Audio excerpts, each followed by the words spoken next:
Sa living room na ang mga itim na envelope na naglalaman ng total points na nakuha ninyo mula sa lahat ng nominasyon. At ito na ang oras para buksan nyo ito. TM, pauna ka. Apa kuya.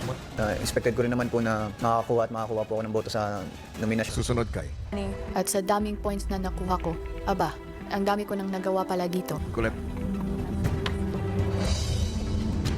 Ang laki pala sa akin. Yung 26 points, kuya, siguro po, kuya, sa tingin po sa akin, kuya, ng mga housemates, kuya, at sa mga pagkakataon lang po na mga hindi ko makontrol yung emosyon ko, kuya.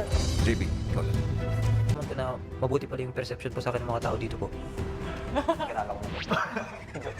Yang. Expected ko na ako din yung may pinakamataas talagang score. The undefeated. MVP nga siya. I get it. Tanggap ko naman siya. Kaya na talk about this po. I'd get a point for not halubilo.